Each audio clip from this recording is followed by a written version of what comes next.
Good evening, everybody. Welcome to Vivre l'Empereur. A little bit of a faux pas here. This is not actually a continuation of our Egypt series that we've been doing. This is instead going to be a reaction to the Napoleon trailer. And, we put about as much effort into the revising the title card as the screenwriters put into the film. So I am here with my co-host Aldous and what may be our penultimate show, depending on how much he hates me for having him endure this live. Oh no, it's fun. I already hate you, Odin. How could it get fair enough? And you're still here, so I guess exactly. that bodes well for the show at least. But I do want to say, I don't know about everybody in the audience, but doesn't it like lift your spirits watching that glorious intro that I put together as royalists are mowed down by grape shot and musket fire? Like, the only thing that could be better is if they were communists, because next to royalists dying, communists dying is fantastic. Is a pretty close second, absolutely. But we before we get started with the fun today, we do have some people in the chat. First, we need to recognize Raiden Radio, JP. Nous vivons dans une société. So we live in a society. Good for you. Aldous is saying greetings, good evening. I'm already drinking and not nearly enough. It's funny, Aldous. I was talking to Neff about this before the show, and he was like, "So how bad is it going to be?" And I was like, "It's going to be like 4th of July. It's going to be delightful, explosive, and Aldous' family is going to have a tough time cleaning up afterwards because of." Because of how much of a mess he's going to be from all the alcohol he's going to consume. Yeah, I think the last show or anything that really set me off was Moon Knight. So I've been pretty tame, and I've tried. Actually, I just generally avoid modern entertainment for the most part. So this will be something else. We'll see. Yeah, we'll see. We have a B Rose in the chat. Hey, always good to see B Rose. We've got a Hojo in the chat. Brace yourself, Aldous. Good to see you, Hojo. Thanks for joining us. He was the one that sent me the trailer, so you can blame him for this too. I will add his name to the list. Crazy Mad has joined us in the chat. Hey. Crazy Mad has already heard my breakdown of this shite show. Yeah. But anyways, I have not seen the trailer yet. I've been waiting for this. I this know. Was my first time watching it. I did do a little bit of legwork in the pre-show, which took about 45 seconds. So this is written by David Scarpa. David Scarpa is notorious for two reasons. One, he is the cited quote-unquote writer for the Gladiator sequel that is currently filming that has been plagued by nothing but problems. That's amazing. More importantly, this shitheel is the guy that actually put his name, because he was apparently proud of it, on the Keanu Reeves remake of The Day the Earth Stood Still. So if ever there was someone that's clearly qualified and, has the erudite nature to write a biopic about Napoleon, this motherfucker ain't it. So this should be fantastic. So we've been joined by Dean James of Embrace fame and my co-creator on that project. The Bill Finger to your Bob Kane. Yeah, eat a dick. Anyways, yes, I've waited years for a Napoleon Dynamite sequel. That would actually be better than what we're about to watch. But since I can't go one episode with you live, I want to tell you a quick story before we move into something else. And that's, did you know that when Bob Kane signed his contract with DC, they had to buy every page of Batman art that Bob Kane produced? Did you know that? No, I didn't. Yeah. Do you know how much of a shitheel Bob Kane was? He hired Mort Wesslinger to ghost pages for him that he put his name on that DC had to buy, and he would give Mort 20% of the take, which was higher than what Mort could get inking normal work. Yeah, that's how much of a he was just a Bob the human Xerox machine. piece of human refuse, and I completely agree. To exploit DC for Batman pages. Yep. Moving on. Moving on. Oh, this is the Winter King. No. I might do a separate. Oh God, let's do that one too. Okay, we can do that. Let's see how many videos we can do before all this strokes out. You've read Bernard Cornwell's Absolutely Chronicles. Those so it's an adaptation of that. I want you to keep that in mind when we watch that trailer. Well, and even that, I mean, I'm checking myself and preparing myself for what we're about to watch anyway, because to your point, everything is an adaptation. You cannot take a book and make it direct to screen 100%. There's just too much that goes on within good literature that you're not going to be able to translate to film. So everything's an adaptation. Even in this context, you're not going to be able to take a direct historical event and make it 100% accurate. So there's going to be narrative and dramatic moments that you're going to shift and change. Artistic license and translation is one thing. What they did with the Winter King is something. Anyways, we've been joined by Corey Barton. Corey, there are actually going to be women in tonight's show, so you've lucked out. There you go. Great to see Corey, man. Classing up that chat. There's also going to be a great deal of belligerent screaming, which I'm going to have to keep down because there are other people asleep in this house. But and I don't have a soundproof office or anything, so I am going to try and keep my roar of contempt to a dull roar. But I will let Aldous go off because I have headphones in, so that should be fine. Yay. Bureaus throwing out. I had no idea that Bureaus is bilingual. That's amazing.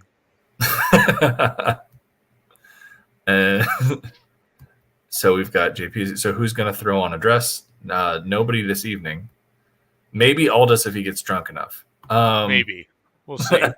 Usually you gotta buy me dinner first, though. Yeah, fair enough. And this. I mean, I guess I'm liquoring you up. So there you go. It's an artistic film, not a documentary. Well, yeah. Shut up. We shall see. We'll see how much of an artistic tour de grace this is, for sure. It's not going to be good, Corey. I'm just going to let you. This is going to be. We are about to open a explosive booby trap that will be Aldous's rage. I've gotten over under with Neff in. I've given Neff 45 minutes. He's given him 1 minute. 45 seconds, and he's given him a minute. 45 minutes. It's been a day.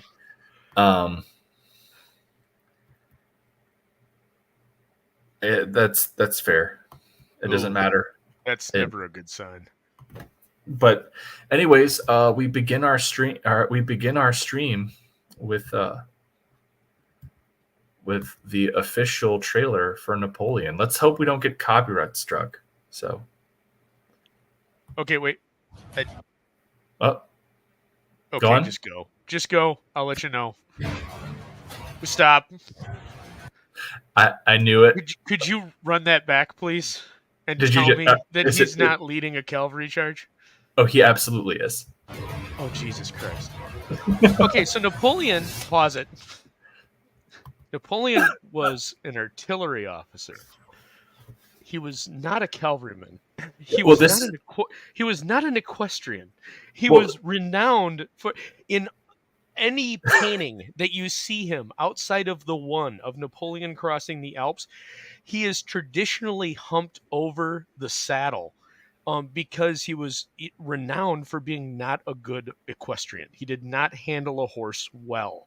He did not like being on a horse. He was an artilleryman. He wanted to be on the ground. In fact, some of his most famous paintings, he's not even anywhere near a horse. He is other than the one of him crossing the Alps, which is the only famous one I can think of that he's on a horse, a young Napoleon with the horse rearing. Yes, and he never led a charge. He rose up through the ranks way too fast because of the events when he was defended the Directory, and even at the siege of Toulon, when there was a charge, he did not lead it.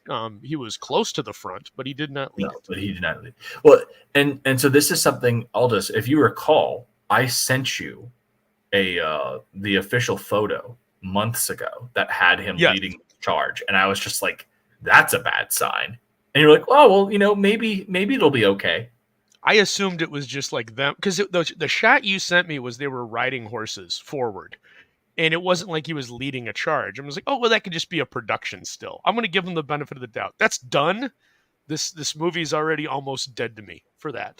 Well, and so this is a point. Black B Rose points out Joaquin Phoenix is in it. That's all I need to know. Joaquin Phoenix is actually an inspired choice for Napoleon, just not Napoleon at 20 years old. That man is like 48 going on 70.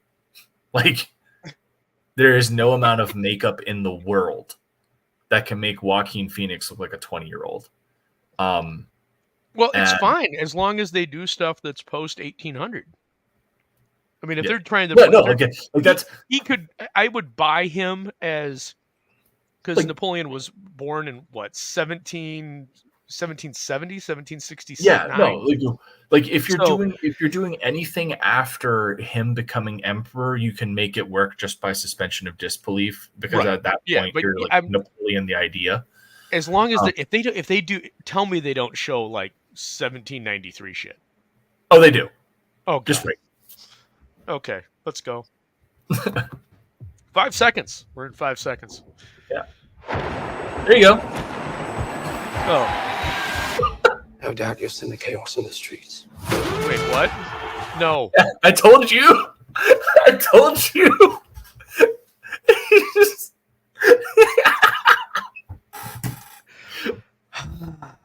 Oh, that is fantastic.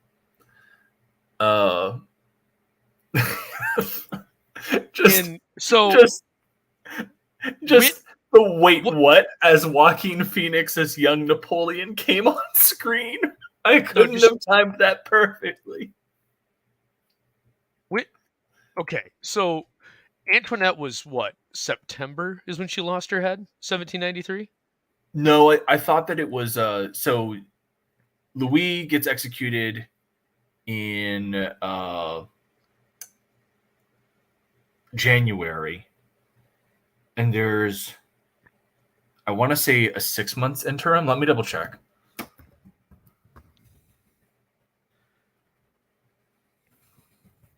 Because in 1793 he had just returned from military duty, because his family left. He left his family. October 16th, 1793, not September. It was October. Okay, so it's October. So he wouldn't have even been in Paris. No, but that doesn't matter. All this. But okay, let's see if we can make it 5 more seconds. We're gonna make it through this entire trailer, Aldous. We're gonna get there. We must make an example, or France will fall. What would you do if this assignment of defense was transferred to you? Whiff of grape shot, 1793. Okay, there's too many artillery pieces. Yes. It was in a narrow street where this event occurred, and I see French regulars, which is a positive. Yeah. So let's continue on. They might have actually gotten, other than the space is way too large. Yeah. Well, as I said, the cordon, because they're not showing the cordon, because he allowed the mob to turn a corner and go into a position where he had enfilade fire from 2 brigade or combat brigades. It doesn't really show the whiff of grape shot well enough for you to be able to tell if that's how it's going to look in the film with how it's cut in the trailer. I'm just going to be honest with you. Well, okay, again, Napoleon's an artillery officer. He's going to abide by standard French protocol. In the 1790s, the standard protocol was 7 paces between guns. Those guns are accurately spaced, but you wouldn't be able to get more than 2 to 3 guns spaced in the area where the whiff of grape shot happened.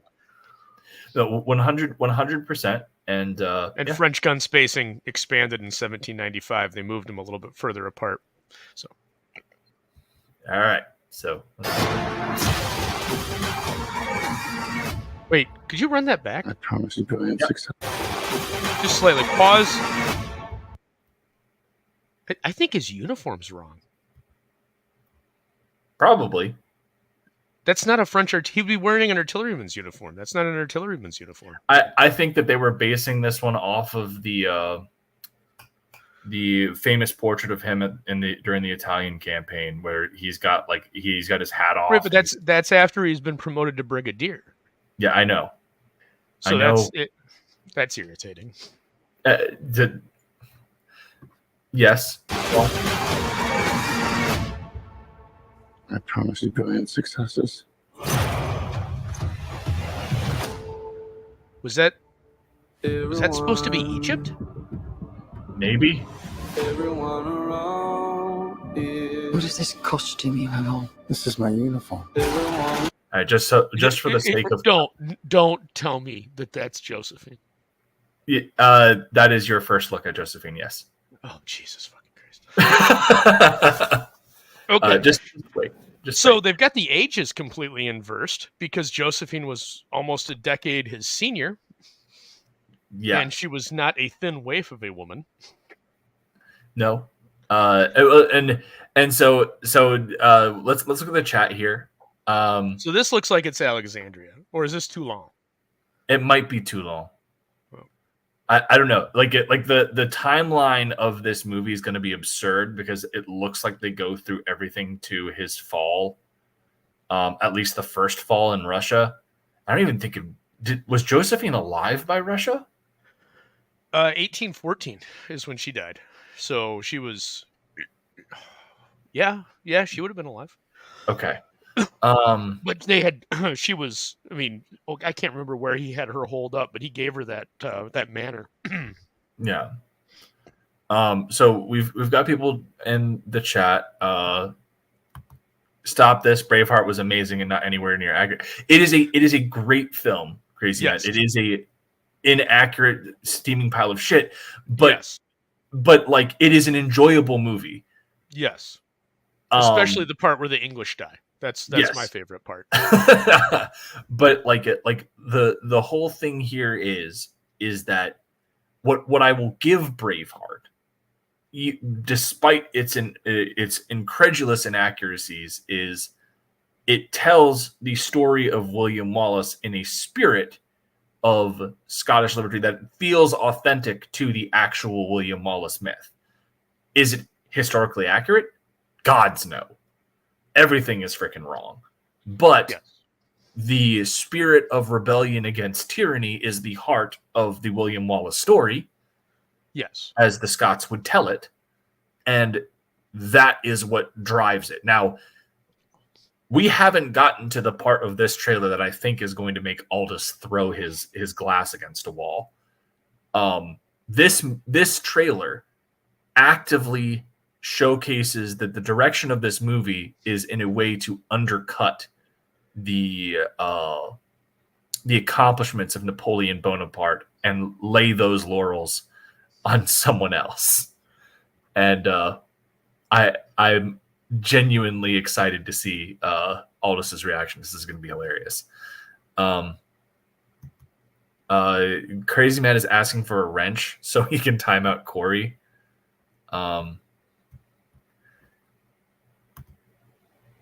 Let's see. I know there's a way to do that. I'm terrible at this. So we're just gonna Hojo is laughing a lot. This is where I noped out.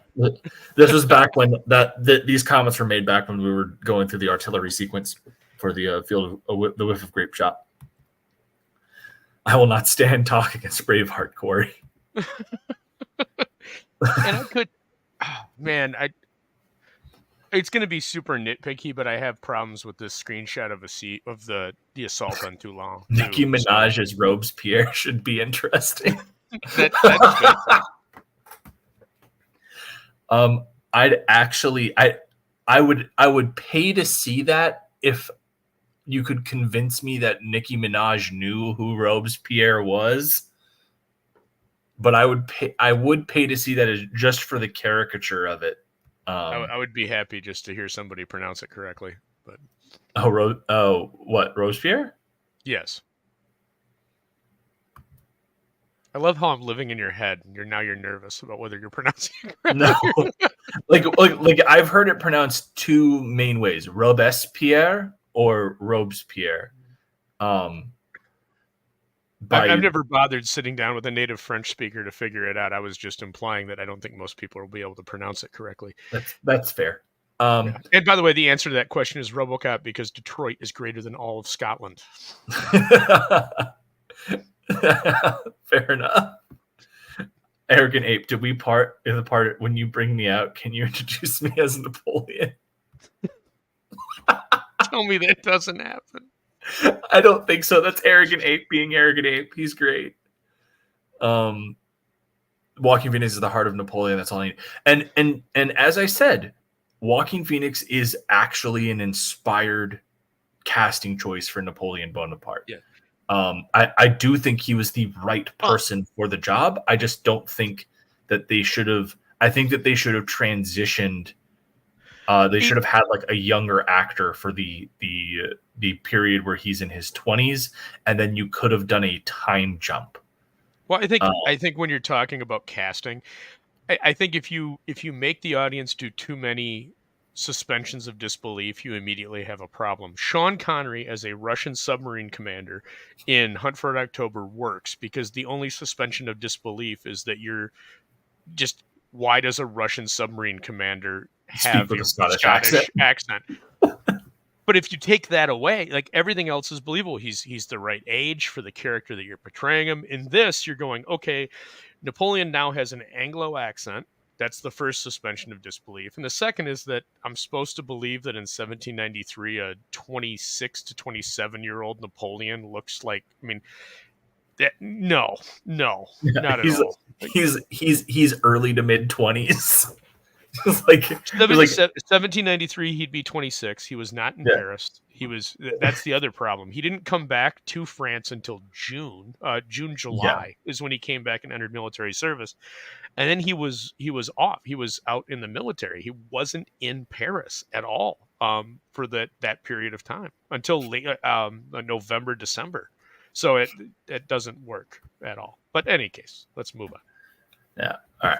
And nobody's getting a wrench, not because I'm not picking any sides, but because I genuinely don't know how to do it from here. So that's great.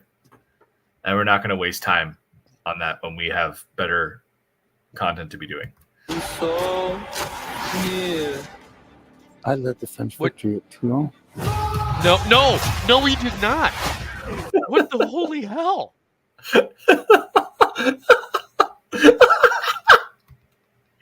You ready? What is your name? Napoleon. As the course of my life just changed. Napoleon. Okay, yeah. Okay, stop. No, stop. Right there. Please run that back and tell me you did not show a fucking cannonball hitting the pyramid. I'm destined for greatness. Oh, okay, so the Battle of the Pyramids. Oh yeah, they did. Yes. So the Battle of the Pyramids took place within a couple miles of the pyramids. You could see them, but they didn't fight right in front of them. And not one artillery round ever impacted because they weren't near them. And it's not like Napoleon was like, yeah, go shoot pyramids while we're trying to win the hearts and minds of the Egyptian people. For destroy their cultural artifacts. As I said in the last episode of L'Empire, when we were talking about the entire Egyptian expedition, he had over 300 academics and professors with him because this was just as much a cultural annexation as it was Egyptology. The entire science of Egyptology is born with that expedition into Egypt. Before that, there had never really been any good study of any of the monuments because of the Mameluke. They couldn't go in there. Napoleon wipes them aside, and there's finally some of the first research. That's where we get the Rosetta Stone, which gives us Latin, Greek, and hieroglyphics so that we're able to understand what the ancient Egyptians' writing is. This was a just as much of a cultural, because half of this is about, representing him as Alexander, but the other half is also they actually want knowledge for what how did Egypt do this? Because what they're trying to do is figure out the Egyptian pharaohs had a canal system that connected the Indian Ocean to the Mediterranean, and they want to figure out what they did. And the groundwork is laid for what would later become the Suez Canal. During this invasion, they wanted to preserve as much cultural heritage of that era of Egypt as possible. The fact that they would show that, what that does, that buys into that myth that, you know, he shot the nose off the Sphinx because he thought it was too ugly. It's not true. They went out of their way time and time again in the uprising. Spoiler alert for future episodes. In the uprising that happens in Cairo, it is with the greatest restraint that he finally cuts the military loose to put down the mob, because the last thing he wants to do is damage anything or cause any problems. That is unforgivable, man. That's the kind of thing that literally takes 5 minutes of Google. That you don't even have to go to a library and find a book. Just where did the Battle of the Pyramids take place? Well, it really wasn't the Battle of the Pyramids. Napoleon named it the Battle of the Pyramids because that sounded a whole lot better in the papers. It actually happened way the hell over there. Yes, within eyesight of the pyramids, but certainly not right next to them. And no, French artillery did not bombard them. My God. And we continue. I've only seen it as a sword. There's a cavalry charge! God I damn it. suggest you take the throne. Okay, stop that. Run that back where he's walking through his men. Okay, that overcoat, that is an infantryman's overcoat. Napoleon was renowned for this. This is why his men loved him. They called him the little colonel for a reason, or the little corporal for a reason. Yeah. He dressed like them. He didn't wear a traditional, all the other French officers, if you ever see a painting of Marshal Ney, Ney has this extremely ornate coat that he was always wearing if he wasn't on horseback. It was majestic. It was just huge. Napoleon would walk around in an infantryman's coat because he was a general of the people. This is good. I like this. This is the first thing I've seen that I actually like. Well, and as I said, design and costuming is great. In most of this trailer. The problem is everything else. Well, okay, another small point, and this is a credit to all of the French infantrymen's rifle slings were white. It was leather that was dyed white or bleached, and you'll see that both the visible straps are white. That's a nice touch. Instead of raw leather, the British would be a mix. It'd be black, it'd be brown, it'd be white. It would be all over the place because they were just throwing together whatever they could. But the French were very uniform in their structure, and so the fact that you're seeing white rifle slings is very accurate, as well as the double-breasted white bandoliers that go across their uniform. Red collars are a nice touch that shows that this would be a standard infantry regiment. I don't see piping on the officer standing behind him. His shako indicates that he's a standard infantry officer with the extra row of banding, but I can't tell what rank he is. All right. Is king. I'm sorry, what? Shall we vote? Okay, stop. There was no uprising. There was no military coup. There was none of that. He didn't have troops storm the directory to get his first consulship. That never occurred. That's British propaganda right there. That's Ridley Scott being a Brit, showing that he's a shitheel. What the holy hell? And they're probably going to have him put the crown on his own head too, aren't they? Probably.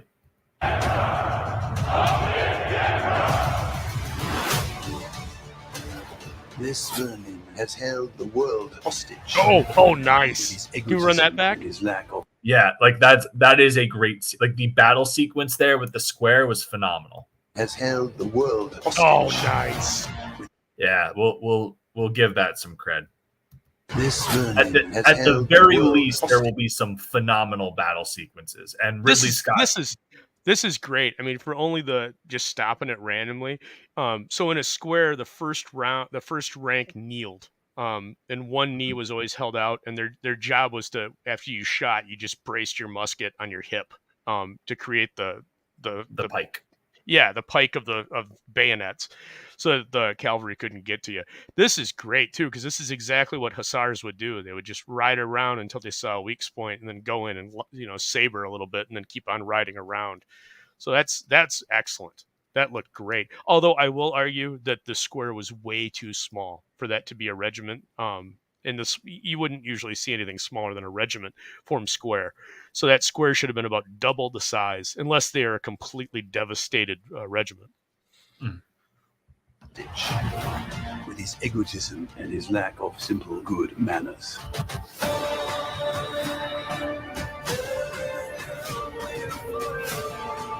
You think you're great. Tyrant. Huh. You are just Loved by the people, but he was a tyrant. As opposed to the good king who had to go to Ireland and beat soldiers over the head. You talked over it. Hold on. Listen. This is the line. You ready? No, but go ahead. You think you're great. You are just a tiny little brute that is nothing without me. Jesus.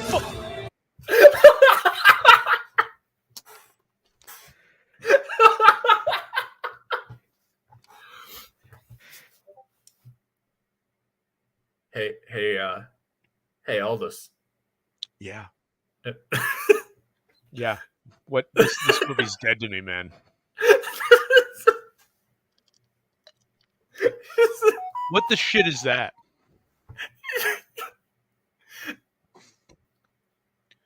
What the hell? And the best part is about this is like obviously we did our Josephine special where we talked about how Josephine is effectively like Napoleon saves her ass. Like she marries him to get away from the guillotine because he's an up and coming military officer of the revolution. And their marriage is a very weird one for sure.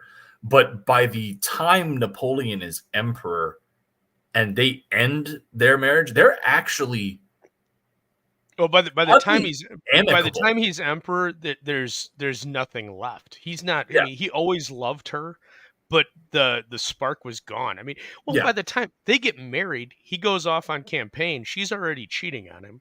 Yeah, she's cheating on him with an Austrian hussar that he ends up beating. And he's already got a mistress. So this whole lovelorn Napoleon, yes, it was true early in their wooing before they got married, even arguably for probably the first few years.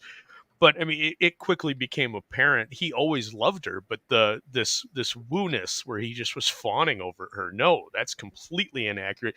A lot of this is actually British propaganda that was done at the time. It's the same thing why, like Corey was saying, I thought he was a small guy. I thought he was short. No. Yeah, that's British propaganda that still to this day remains, because the British were just, as he barreled across Europe, with one duchy and barony and German state after another falling to him and coming over to his side, oftentimes simply because he was the lesser of two evils. He brought forth something, a system that was much better for the people than what the monarchy had at the time. They were doing anything they could to possibly damage him in the press, because if they didn't, oh my God, and they were terrified of it. It didn't work in Ireland. Not only were there massive migrants of Ireland to mainland Europe, there were, I think, 3 regiments of Free Irish that fought for the French in the Peninsular Campaign alone, let alone on his march all the way across Europe to Moscow. Well, 100%. And to add to that, about the Napoleon being short thing, yes, that's British propaganda, but it is also a misconception drawn from the fact that the French unit of measurement during the Revolution had been reworked, and the French unit of measurement was larger than the British system. So, like in the French measurement, he was like 4'11" or something like that, and when you convert that over into like the British standard of the time, it was like 5'2", or 5'4", or something like that. Like he was average height for his time. Like he was not a particularly tall guy, but he was also not a shrimp, like the British want to depict him as. All right, let's continue here. We got 30 plus seconds left. Let's see how many more times I can stroke out. You did not disappoint on the Josephine line there. The actress that's cast as Josephine is totally wrong. The time, she should have like extraordinarily pale skin. She should be powdered up completely. She should no dark hair. Dark hair's out. She should. That's high collar dresses. She should be dressed to the nines at all times you see her. It just Well, and to that point, this also goes into the fact that again, Joaquin Phoenix is way too old to be playing, especially in those younger scenes. She was a decade older than him. So if you really want to play this right, you need Helen Mirren up against Joaquin Phoenix. So it doesn't work. My God, I get that you're going to have to hire. You want to hire somebody that looks attractive, but you could have central casting could have done a better job. Yeah. Well, again, this is the problem is they frankly needed two actors for both of the leads. They needed one for a young Napoleon and one for a younger Josephine and one for an older Napoleon and one for. I just don't even think you touch on the young. How do you can't tell this in vignettes? So just pick. I mean, Rod Steiger as Napoleon back in Waterloo did it the right way. You just tell that one portion of his life. Just tell this snapshot. Yeah. And I mean, really, if you're going to do that, you don't even pick Waterloo. You pick the greatest military accomplishment, which is either Austerlitz or Borodino. You pick one of those two battles, and you push it over that, because both of those are fantastic, amazing military victories, the likes of which arguably the world hasn't seen since. He was a stunningly brilliant commander, and the only reason he lost Waterloo was because of pure ineptitude and corruption within his generals after his 100 days. Yeah. Alrighty, let's finish this up before we go to the Winter King. All of Europe is uniting forces against me. What's the outcome? Actually, if you want to go back, you want to pause and go back. Huh? You want to pause and go back to where they're moving stuff around on the table? Yeah. So that's arguable. Sandbox maps were used primarily by the Prussians, and that was still being developed into what would become. Oh man, the name escapes me right now. It was actually a board game. I can't remember the name of it, but no, not Tactics. It'll come to me in a minute. But when you're talking about like actually moving, units around and showing a map, they wouldn't have done something like this where they have flags on it. That's done purely for the viewer. It would have been just a map, and they would have been pointing at it and talking. So that's I'm fine with this, as much as it's slightly anachronistic, but I'm fine with it. So Arrogant Ape says the worst British propaganda is that anybody in Britain actually enjoys British food. So fair enough. I don't know if you like if you like potatoes. I mean, unless you're the Irish, then you don't get potatoes. All right. Uniting forces against me. What's the outcome of this if you don't succeed? Moscow. Your Majesty, we are discovered. Good. This is a great shot. I'm the first to admit when I make a mistake.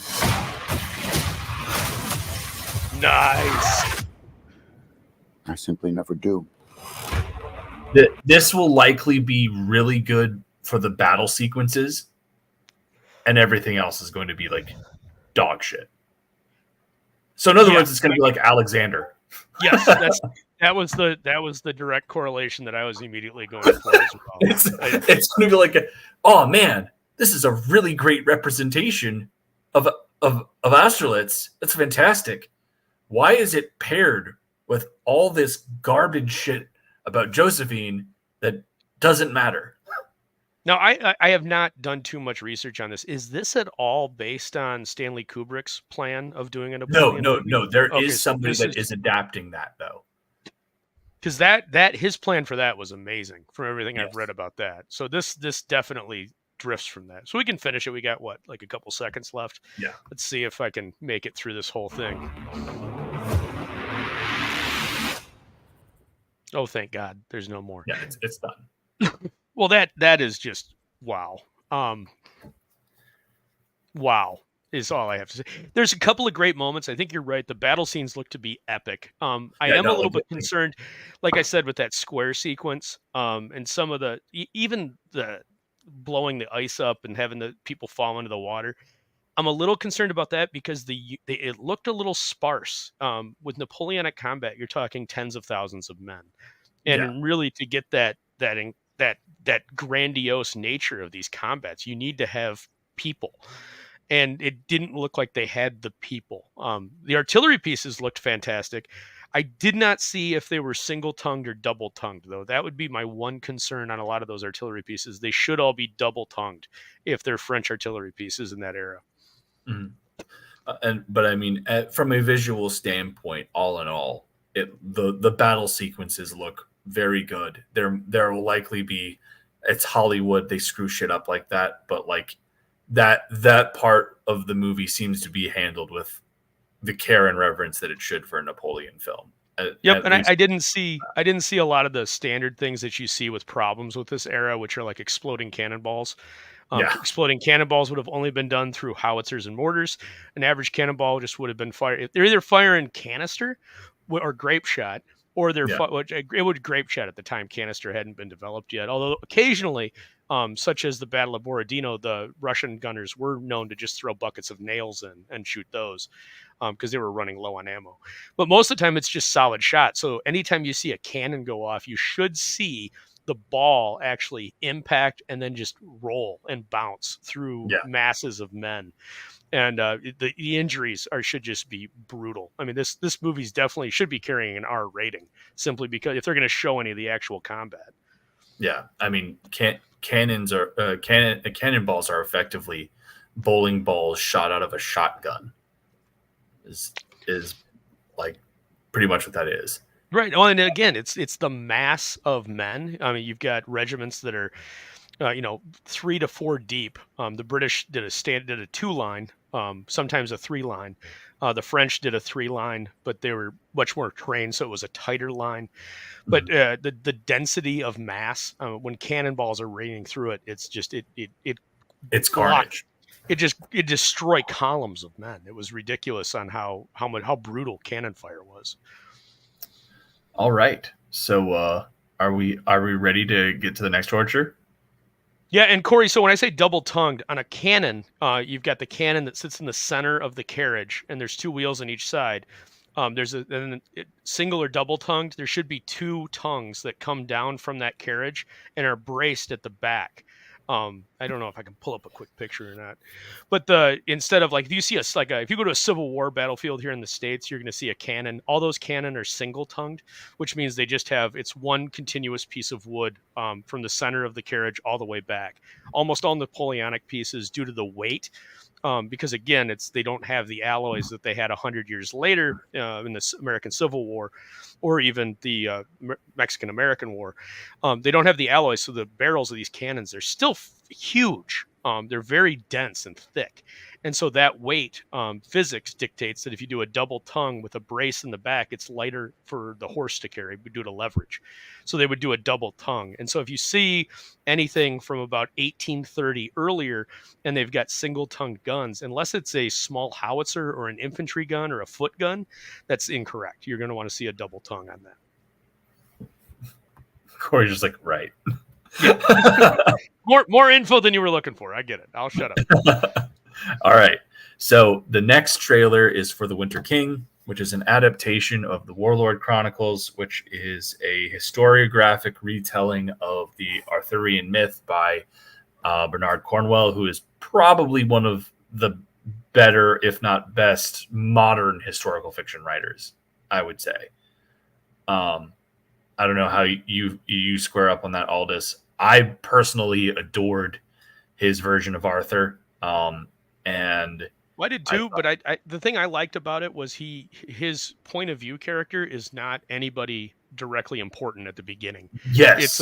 It's an Irish spearman that's part of, I think, the Black Shields, and he's just a kid, and he's seeing everything around him as it occurs. So you're seeing Arthur's rise through his eyes, and I think that's what makes that story so compelling. Is it's how you would assume cool. you're watching it happen, and you're a part of it, and he grows with the story. So that's great, because that's a very important thing to establish. I'm glad that you did, as someone who is a big fan of the books as well. So let's see the MGM Plus's adaptation, which is a term I use sparingly, of Bernard Cornwell's The Winter King. Darkness is coming. The Saxons will take the Isle. Stop it. Come home, Arthur. Only you. Okay. One, and I'm going to say this in the manner that I can least get the channel in trouble with. Everybody should be Caucasian. Yes. Two, they wouldn't be pissed about the Saxons as much as they would be pissed about the Danes. So, and honestly, even then, they should be more pissed if they're doing Arthur's story. They should be pissed about the Britons, because the Danes and the Saxons are pushing the Britons into Wales, and Wales is where Arthur's from. So, God damn it. So in the books, to be fair, the Britons are all together fighting. Like Arthur is king of the Britons, and they're dealing with the Saxon invasions in the books. So that I'm less annoyed about. But just wait till you find out who that character is, Aldous. And to one of your points, there is one character in Cornwell's Warlord Chronicles that is black, Sagramore. Cornwell has him as a remnant of like a Numidian auxilia for the Roman legion that's partnered with Arthur. I would, oh boy, and that's getting into that thin line, because yes, the Romans, before they pulled out of Britain completely, they would have used a majority of auxiliaries, and yes, the Romans historically would always take an auxiliary from one side of the empire and deposit them in another, so that you didn't have any chance of rebellion. Mm-hmm.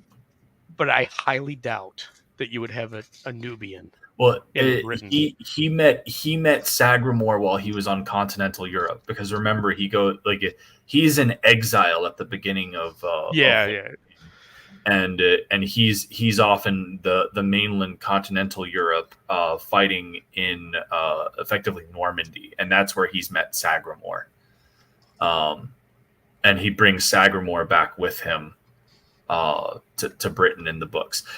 I have read the Warlord Chronicles are some of my favorite books. Enemy of God is my favorite Bernard Cornwell novel. I have read each of them at least 3 times. You've got me beat, man. It's been nigh on a decade, and I got through them all, and I enjoyed them, but my enjoyment waned a little bit towards the end. So, but they are still good, and I so Crazy Man's trying to be like, I can't wait to point out historical inaccuracy of Romans versus zombies. Okay, so here's the difference. This is an adaptation of a novel series. They are supposed to be sticking to the novel, and they have already fucked it up, and we're not even a minute in. And Napoleon, that's a whole other thing. But Romans versus zombies is a joke playing off of, I shouldn't say a joke, it is playing off of the missing 9th Legion and making it about the 9th fighting a bunch of zombies summoned by a Celtic druid. Different. Mine is actively fantasy, and even within that, my armor is all going to be period accurate. And you're going to be able to link that up. I have dialogue that sets it up. But this is straight up destroying the creative narrative of Bernard Cornwell that he did in these books. Which So, is a shame because the sharp adaptations that the BBC great. did were fantastic adaptations of all of those books. Yes, they deviated from the core concept. Yes, there's historical inaccuracies in them. Don't get me started on Congreve rockets. But yes, they were always true to the spirit, and they held the story itself for the book usually was very well maintained. And as Corey, if you have not read these, dude, anything that Bernard Cornwell has written is worth your time. Also, I would highly recommend anything by Patrick O'Brien. Yeah, also great. Arrogant Ape says probably the second most plausible explanation for the Ninth's disappearance. Fair enough. Are there any babes in this? Yes. Yes. If they're going to go by the books too, there's lots of nudity. Yeah, they've miscast everyone though, so it's great. Like this little shit doesn't look anything like Arthur, and like, I'll bitch about the armor here in a minute. They have Britain. I'm my own man. No family, no country. You truly are my bastard. The gods, they have a plan for you. Bring the country together. It's your destiny. That's Merlin, by the way. Wait, what? Yeah, the black guy, that's Merlin. Okay, at this point, why not? You want to scroll it back just slightly? I want to see those spear tips. It's your destiny. Oh, Jesus. They wouldn't be spade spear tips. That's wrong. Those would be on the end of phylum, but those aren't phylum, so... You see, one of the things that like breaks my heart about this is that the way that Cornwell writes his Britain from like the visual standpoint in these books is you have this like certain of the Britannic tribes are still holding on to like the old Roman way. Like, there's an entire tribe that is entirely dressed up in like imperial Roman dress, right? And they're still Christian and everything like that. Because like this series takes place in this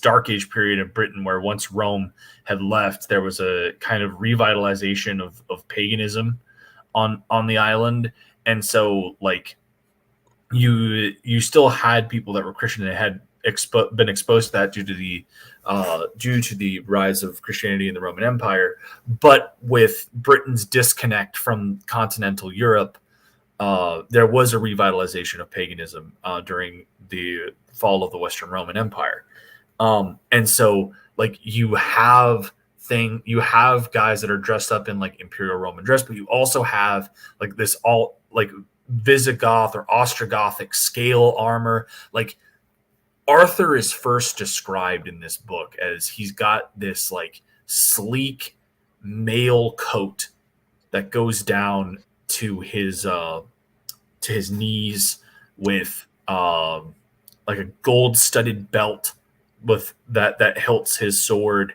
and he's got this pale mask that looks like Death's face that he wears for his helmet, and it's got a pale plume of horsehair, and he rides under the banner of the bear because since he's a bastard, he doesn't ride under the Pendragon. That's only for official heirs. He has his own banner, and his banner is of the bear. And one of the things that is a driving force of this book is Merlin has given up on Arthur. Merlin had chosen Arthur as his champion to champion the old gods of Britain and reunite them. But Arthur, in Bernard Cornwell's take, is effectively an agnostic. Is probably the best way to describe him. He doesn't not believe in anything, but more than religion, more than anything like that, he believes in establishing order. And so he doesn't care by what ways he does that. And as a result, this has created a schism between Merlin and Arthur. And so the main character, who is Derfel Cadarn, is supposed to be Merlin's new champion of the old gods.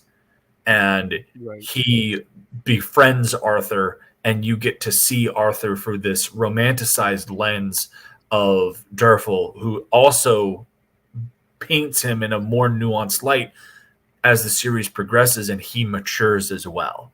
And this entire trailer shows that these people read a Wikipedia article about this fucking book. So if I and could, on ignored this me. one still you're stopped at, because I do want to compliment this a little bit. I believe if I'm guessing, I would say this is a segment of the Black Spears, because the Black Spears had black shields. I think that was their name, the mercenary unit. No, the Durfel's unit was the Wolves of Canewin was what they became known as, and they initially had 5 pointed stars on their shields, and they added a 6th one when Durfel and Canewin got together. I recall something about they wore black. But either way, like the sword that this guy has, this is period accurate. This is the type of sword that they would have.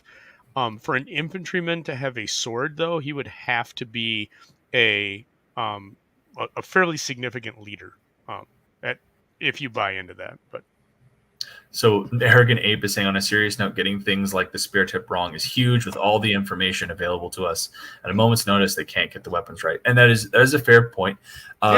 Crazy. They got the sword right, though. That they went from black guy to spear chucking. Now, this is what I will say.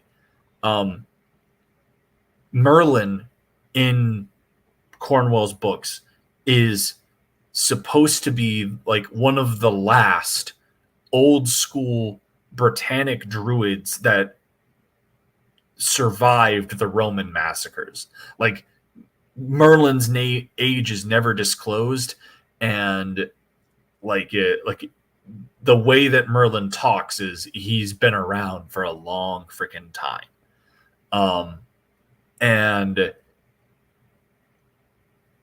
so the odds of a black dude being a Celtic druid of the British Isles trying to reignite the connection between Britain and its old gods by collecting the sacred treasures of Britain is incredibly unlikely and pretty much impossible. And like when you read the Wikipedia of this version of Merlin's not even a druid, he's a politician, and he's trying to get Arthur to come back. And I'm like, you clearly never read these fucking books.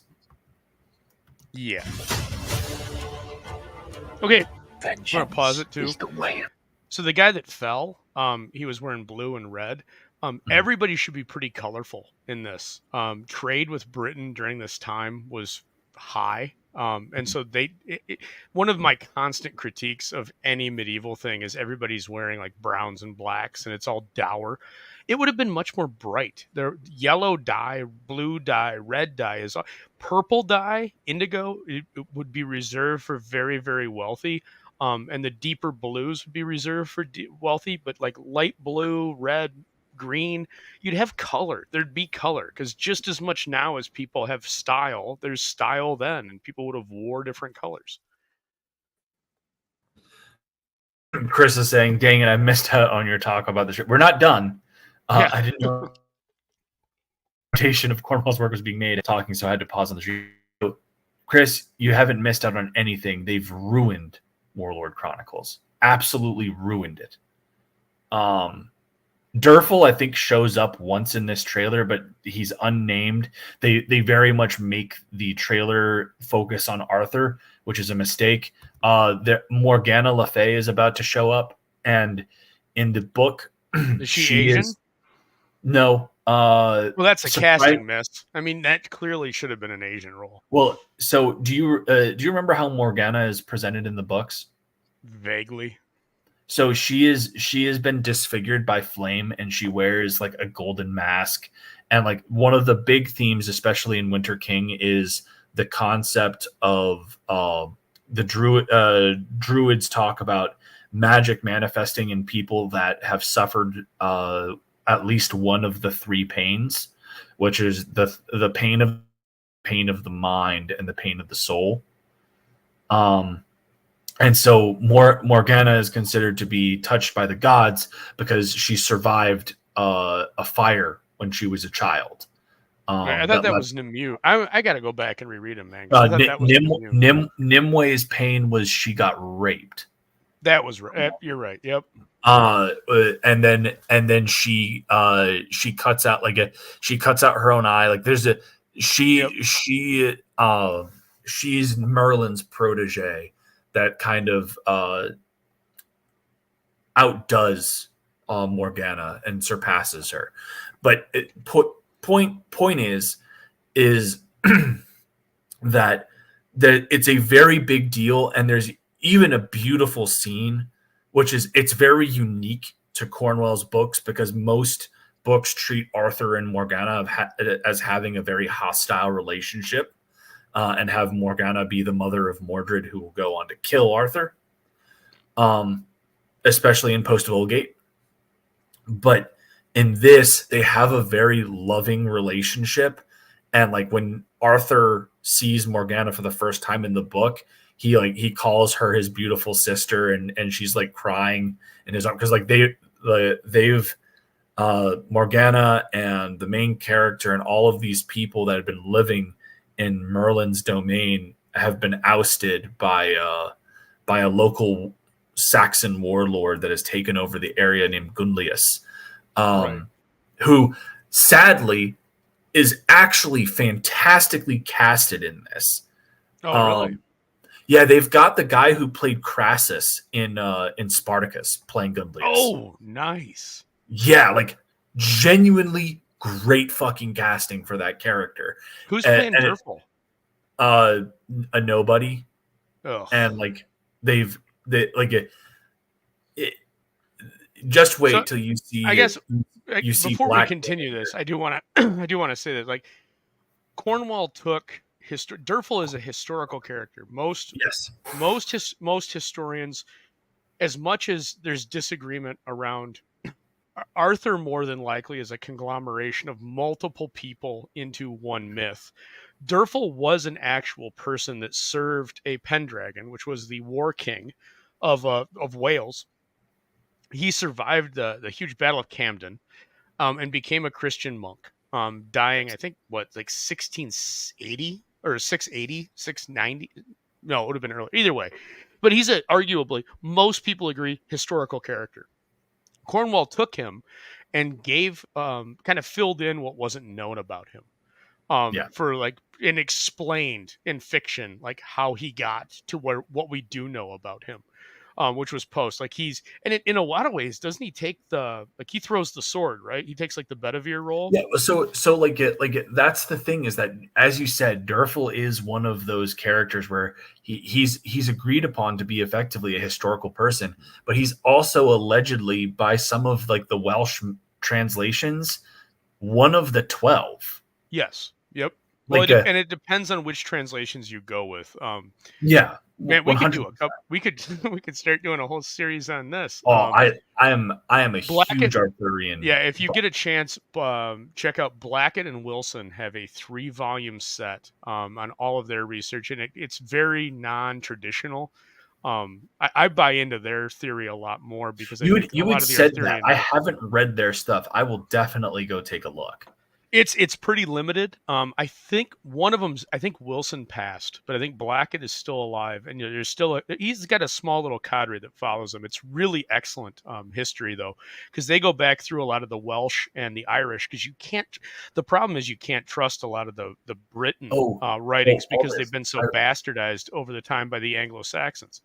I forgot to tell you, they don't have Lancelot or Galahad cast in this How do you do the first book without Lancelot? You can't do the first book with Lancelot without Lancelot or Galahad. They are principal characters for the second half of the book. Lancelot is set up as the series antagonist for the at first he's Galahad is not the big bad, but Durfal's is Durfal's best friend. Like there's no Tristan isn't cast. Oh. And he's a fucking major character in the first book. And literally what Arthur pulls with Guinevere and Cainwyn is what inspires Tristan to elope with Isolde in Enemy of God. Right. That's all historical, by the way. Anybody that event is historical. King Mark, Old King Cole, all that. I am livid with how, and big shocker, the producers are the people who ruined Doctor Who. Big shock. And I know that and what's the biggest shame is that Bernard Cornwell optioned the rights to this to Epix 3 or 4 years ago, and then Epix I think caved, and so they optioned the rights off to this production company. So I don't even think Cornwell has any official role in anything in the production. He just stuck with this being on his name, and that makes me fucking angry. Well, man, because I hope he got a payday, and God bless him for that. I'm sure he's going to get residuals and everything like that. It's still the option likely gives him some form of compensation because it is technically an adaptation of his work. But these guys have so fucking missed the mark. It's not even funny. Yeah. Okay, let's do a little more here so we can get more angry. Maybe the way of things has to change. Well, could you go back? I want to see those swords. All right, look at this garbage ass armor. Look at this shit. That's supposed to be Sagramore. That's a terrible design. That's 2023 Brigadine attempts, and that's awful. Now, I will give it this. Up to this point, I have not seen field plate, and that's a positive. But I should see a shit ton of chainmail. I should see scale mail. That's the whole thing. You should see extraordinarily ornate breastplates, and what you should see is everybody should be carrying a shield. And it's not a small shield. You should see 4-foot round shields, and then you should see the smaller, 3-foot, they're more oval shields, where it's about 3.5 feet long and about 2 feet wide. And no swordsman would be carrying that kind of an oval shield, but they're not always oval. Sometimes they're more square on the top. They'll be rounded at the bottom, but square at the top. You should see those for all spearmen. Swordsmen would be carrying very large, very heavy wooden round shields that are massive. And you should be seeing that. I haven't seen any of that. Yeah, well, I want... Yes, breastplates, Corey, like a metal plate that just goes over your chest. That was common with Roman officers. They'd be very ornate, and you'd see, even at this time with Britain or with Rome having pulled out, you'd still see that on key people, kings, major leaders, primary knights, quote unquote knights, any heavy cavalry. You'd have cataphract. There would be a little bit of cataphract that would be very heavily armored. Well, that's effectively what frickin' Arthur is. Right. They should be cataphract. They should be, borderline medium to heavy cavalry, and that's the other thing. When they showed those spears, the spear hefts would be very, very large, and the spear point should be 8 to 10 inches long, because you're dealing with very heavy shields. Phylum were the exact opposite. They were a thrown weapon that was still retained at this period by a lot of you, because they disabled the shield. It was an arrowhead with a very thin metal rod that followed it, that went to a very heavy wooden shaft. And when you threw it, the goal was not to hurt anybody. You wanted it to get in their shield, and then by the weight of the haft, it would bend, so it would create a 90-degree angle. And now the guy that's carrying this huge, heavy shield has to manage it with this giant thing sticking out of it that would weigh him down. Goal is you force the guy to drop his shield. Now you've got an exposure. If you can get enough people in the phalanx, which they're not phalanxes, but they're shield walls at this time. If you can disable enough of the shields, then you can get in and destroy that unit. Because everything at this point is hognose. It's still boar's nose, hognose, mass combat. And you're fighting shield wall to shield wall, and you're looking to pierce that wall. Not really any different than combat, really, arguably 300-400 years previous to this. Yeah. I'm trying to pull up, because I've got the I think I've got the book on Kindle. I want to find like the description of Arthur's armor and Lamre and I'm just gonna say Excalibur because I'm not gonna attempt the fucking Welsh because I'd like to buy a Y. Like it's Culachwith or something like that. Like it's like a he is in like a almost silver scale mail, very heavily polished. From, if you look at late Roman descriptors or paintings of late Rome, you'll get an idea. It's a extraordinarily polished steel that almost glimmers for its sheen, and then it'd be heavily oiled on top of that, and it would glint. And that's why when they talk about because Arthur historically, and again, I mean, take this with a grain of salt because of the disagreements on Arthur, but historically his shield bore the picture of Mary, and when he would crest a hill or something, it was said that him and his routine it was like the sun was behind them. It was just people were awestruck when the heavy, because they were medium to heavy cavalry, and at this time, man, horses are like non-existent on England. It's very low. You're gonna have ponies, like traditional smaller horses, but true heavy quarter horses, military horses, like you would expect in like later medieval times, they're not that plentiful on the island. So even medium cav would have been exceptionally devastating at this era. So, and that's what he was. He was medium to heavy cataphract, Roman styled, heavy lance. One impact and the unit would be decimated when they charged. And that would be awe-inspiring. You just don't see that. It'd be a once-in-a-lifetime experience to see something like that on this battlefield. Yeah, no, like, and when, so Arthur first shows up to rescue his, in fact, I think I found a great picture. I'll hold on. He shows up for the first time in the book to say, like, saving this caravan of refugees that Durfal's a part of. And it literally feels like the Rohirrim charge at Helm's Deep. Like, yeah, yep. It's fucking vicious. It's like epic, yeah. Durfal turns and they're at the horizon. There's the banner of the bear, and Arthur's there peering down through his death mask helmet, is how it's described. And he leads a charge of heavy cavalry down, and they just fucking slaughter the Saxons that are chasing them. It's insanely cool. The tribes. It's time for something. See, that's an accurate sword.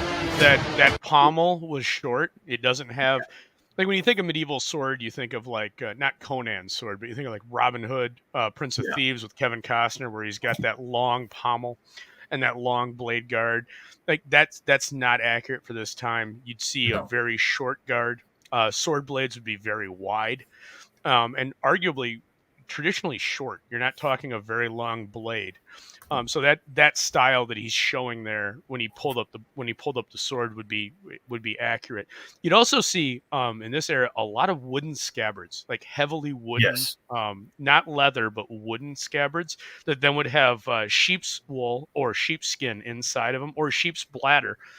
Scots used or the Picts even used sheep's bladder, sew them together, and then you'd oil that, and then that would have whale oil or seal oil inside of it to keep the blade sheen.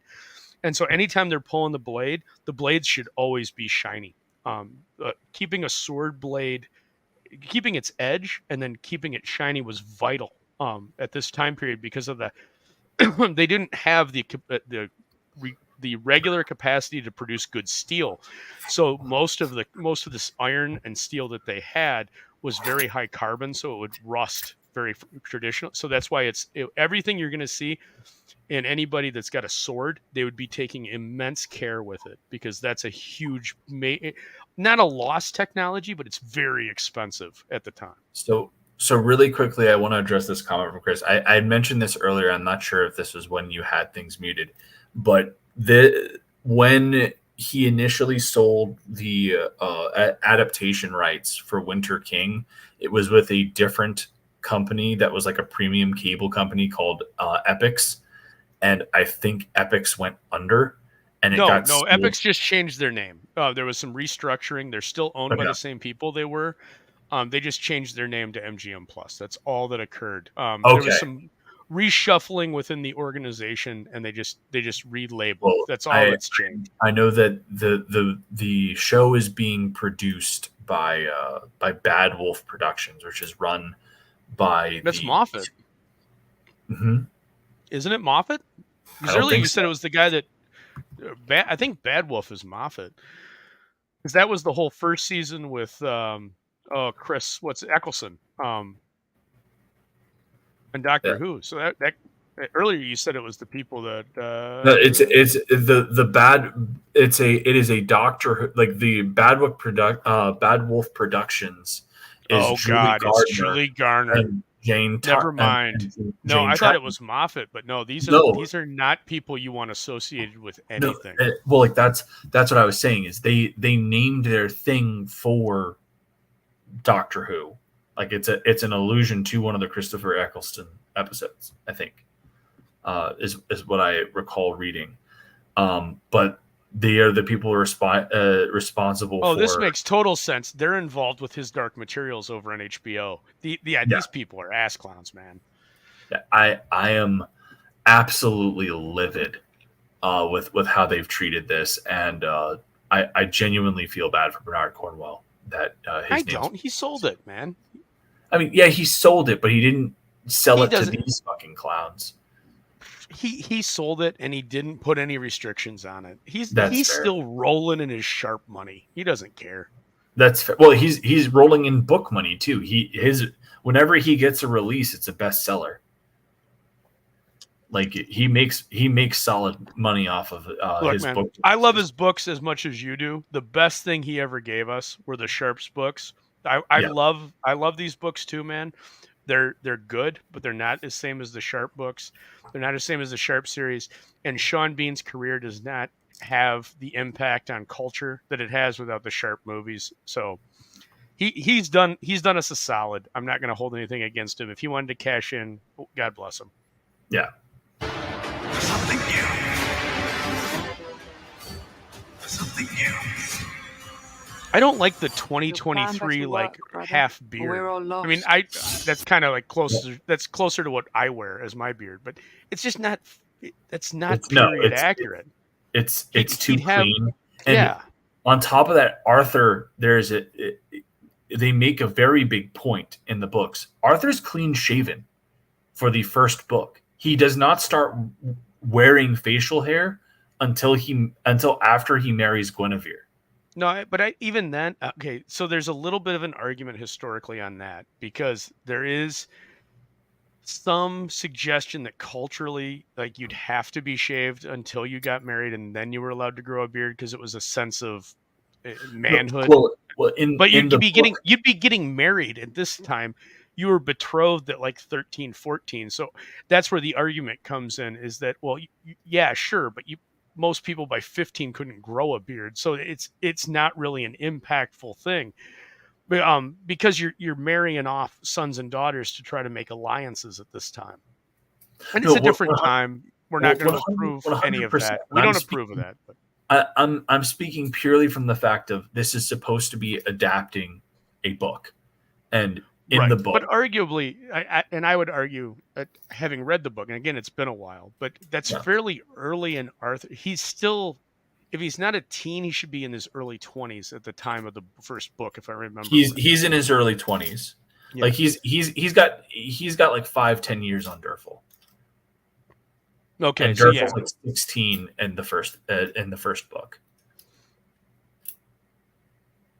Man, I'm gonna need to go back. We need to watch this and do an analysis episode to episode, just because we should. It'd be fun. God, you're gonna make me get. Ugh. Dude, you made me watch the Napoleon trailer. You owe me so much.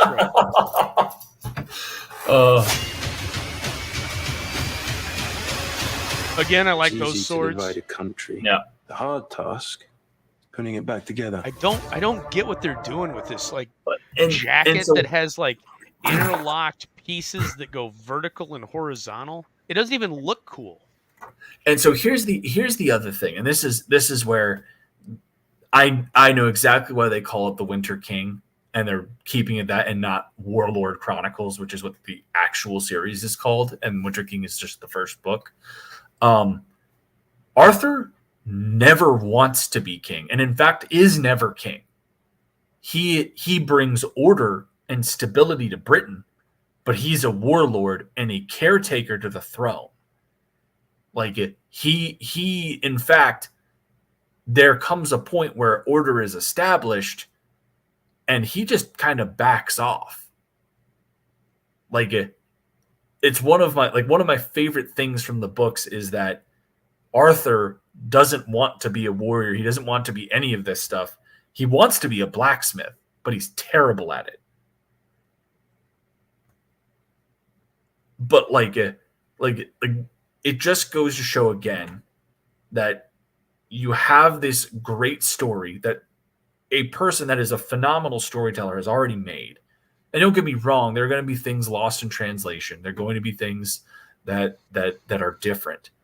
But this is I would argue, and look, man, I've been very vocal. Well, not very vocal. I think I've dropped 2 tweets in the last day on the SAG and WGA strike.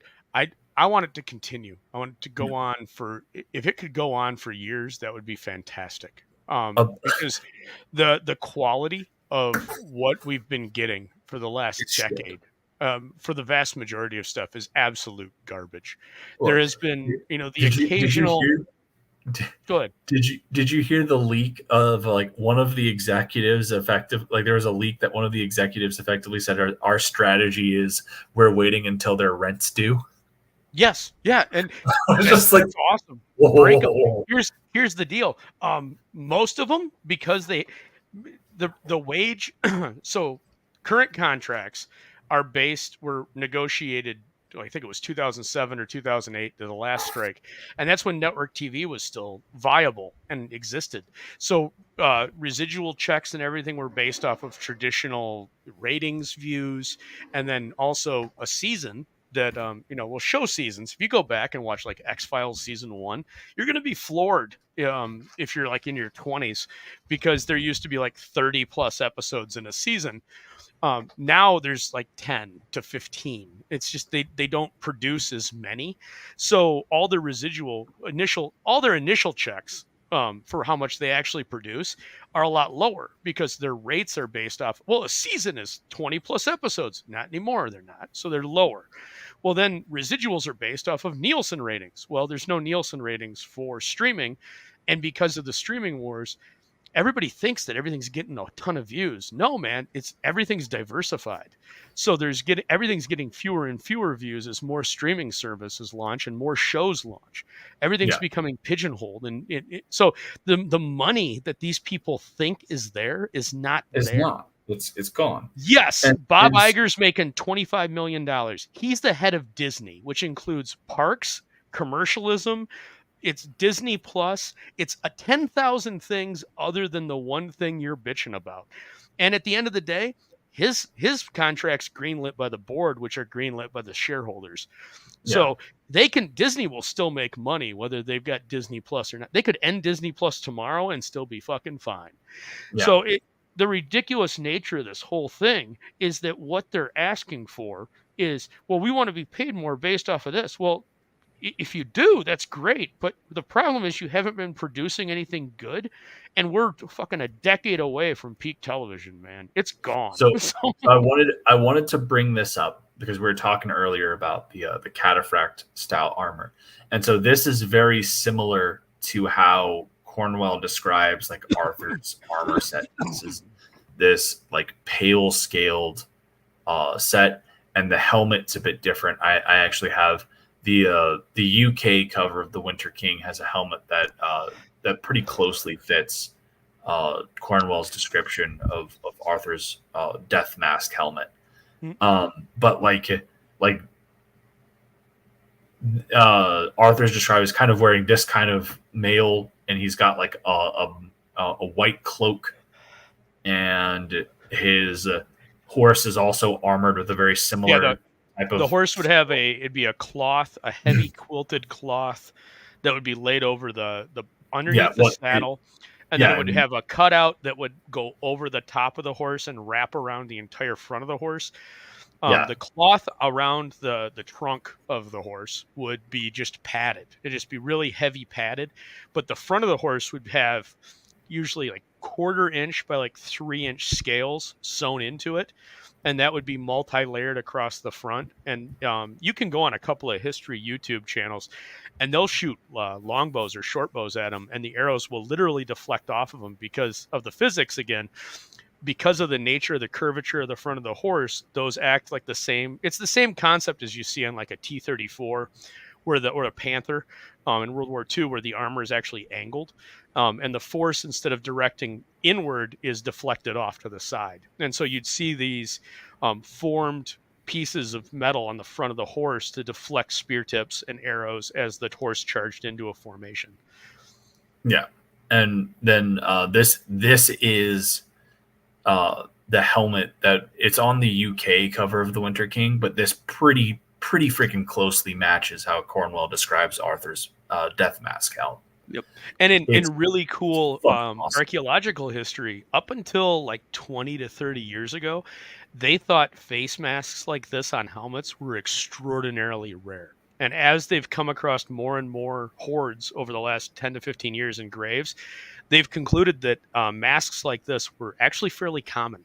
And you would see helmets like this with very ornate faces that hung down to guard the face instead of your traditional visor, like when you think of medieval. But again, this is Dark Age. You're talking 480 to like 680 AD.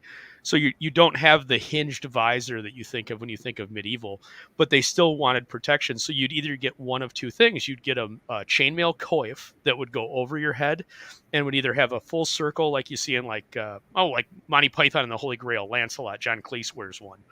Or it would be just around the eyes. And then on top of that, you would wear a second helmet, even over top of that would often offer even more protection like this. The more ornate would be regulated for leaders. But yeah, you'd actually, these were fairly common, and this is historical. Yeah. But so anyways, that concludes all of that shenanigans. Do you want to talk about anything that was like made in France in like 1916 at all? We're not going to talk too much. We're over by like 30 minutes, and I better be up early tomorrow. No, dude, you're fine. Dear God, if we promoted any campaign that was currently active that had your name. No, we are going to do that. We are going to do that very quickly because we did get a backer while we were streaming. Hey-o. So you. Yes, me. Well, the royal we.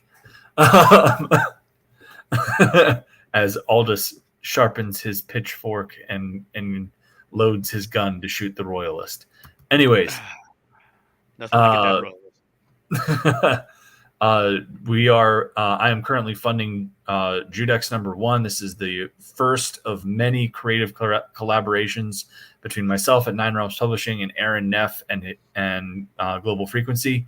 It is a rework of an old silent film character, Judex, who may have been one of the chief inspirations for the Shadow. It wasn't. No. You've got no evidence. You can't make a claim like that doesn't have may have been. That suggests an implication that you have no basis to defend. Oh, okay. Anyways, that is that. I'm not going to allow you to throw shade at William Gibson like that, man. No, it's not. It's not a throw shade at William Gibson. People get inspired to do things all the time by other things. That's most prolific U.S. author ever. That's shade. I'm calling shade. No, this is a beautiful modern retelling of a character that was created in 1916 by who? Louis Phil what? Have you practiced? No, you didn't. For Louis Feuillade and Arthur Brenet. I guess it would. And so, we took this character that was kind of a small scale Edmond Dantes style, like trying to get revenge against a corrupt banker, and we turned him into a defender of Paris during the Nazi occupation that's trying to revitalize France's spirit and reignite this flame of justice and rebellion against an oppressive regime. And it's been doing very well. Well, it's absolutely beautiful, and I think more important than anything is the passion that you've put behind it. Even if you incorrectly label him as a pulp character, he is. What you've done with him is you've brought him forward, you've brought him into the modern realm, and you've given him some sustenance and some basis that people can really resonate with. Because I mean, the silent film is beautiful, but you really have to be a silent film fan to appreciate what was done there. And there's a lot of people that aren't. But by keeping it in that beautiful grayscale that you've done, you've retained that kind of homage to where he sourced from, and you've built it up into a position where people can really relate to it. Because who's not familiar with the terror that was done to Europe from 40 till 45?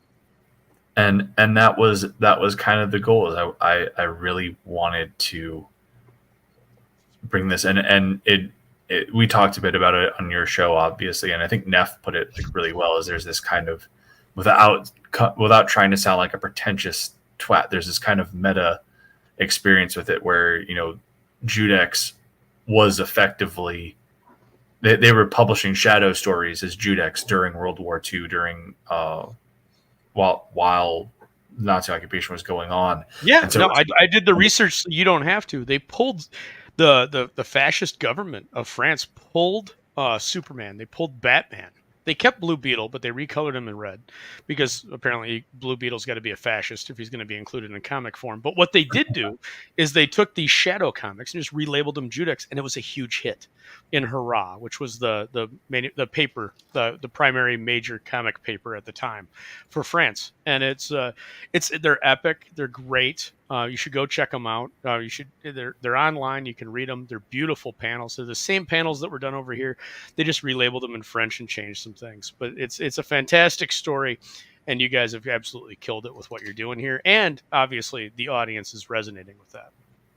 Yeah, and it's been a blast to bring to life, and it's been an even bigger blast to see all the support that's come out for it. So thank you guys so much. If you haven't already, if you can back, awesome. If not, support comes in many forms. Please make sure that you're sharing the link. I'll be making sure that it's in the video, and I'll even put it in the chat right now.